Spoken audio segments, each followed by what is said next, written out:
तो पतंजलि को जब पता लगा तो पतंजलि ने इसके ऊपर स्टेप लिया और उसी रिसर्च पेपर में journal of clinical and experimental hepatology में यह कहा कि आपने ये जो छापा है ये गलत छापा है, ये आपका रिसर्च, ये आपका पेपर अधूरा है, इसके जो दावे हैं वो गैर प्रामाणिक हैं और हम इसका विरोध करते हैं। एविडेंस प्रस्तुत किए, उनको लिखा कि आपको ये हमारा काउंटर रिसर्च पेपर पब्लिश करना पड़ेगा। रिसर्च जर्नल क्योंकि मेडिकल माफिया का है, मेडिकल माफिया की लॉबी से, फार्मा माफिया की लॉबी से प्रभावित है, उस रिसर्च जर्नल ने आनाकानी की कि नहीं वो वैज्ञानिक है, उन्होंने छापा है, हमारा तो वही ठीक है, हम एकदम रिवर्स वर्जन नहीं ले सकते, हम तो आपकी बात पर यकीन नहीं करेंगे। फिर उनको चैलेंज किया गया कि यदि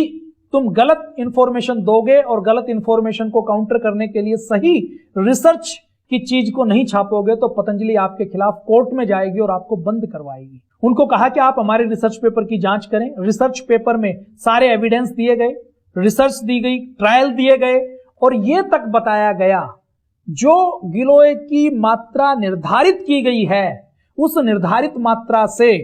10 गुना ज्यादा भी यदि किसी को गिलोय लगातार 1 महीने तक भी दी जाती है तो उसका भी साइड इफेक्ट नहीं है। तो जो लोग गिलोय का सेवन करते हैं उनको तो साइड इफेक्ट हो ही नहीं सकता। जब उनको ये एविडेंस दिए, एनिमल ट्रायल के एविडेंस दिए कि हमने पर केजी के हिसाब से चूहों के ऊपर ये रिसर्च की है और आप इसको काउंटर नहीं कर सकते, नहीं तो हम आपके खिलाफ केस करेंगे, तो उस रिसर्च जर्नल ने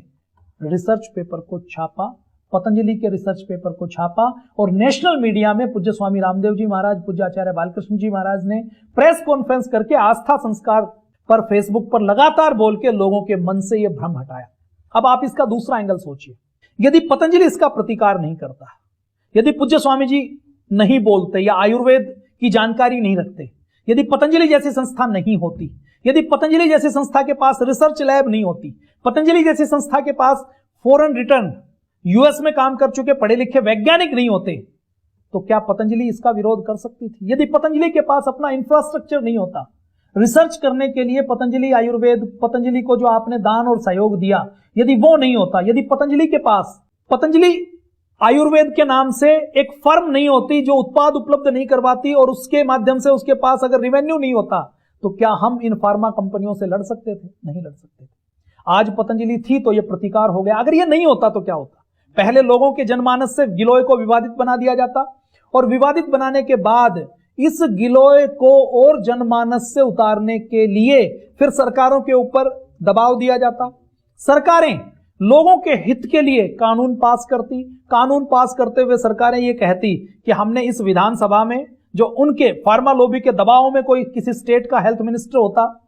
या दवा डिपार्टमेंट होता या विधानसभा में कोई सीएम होता तो उसके दबाव देकर वो कहती कि आपके राज्य में गिलोय के ऊपर पूर्ण प्रतिबंध लगाया जाता है, गिलोय को कोई नुस्खे के रूप में बता नहीं सकता, गिलोय को पढ़ा नहीं सकता, गिलोय से बनी हुई कोई दवा बेच नहीं सकता।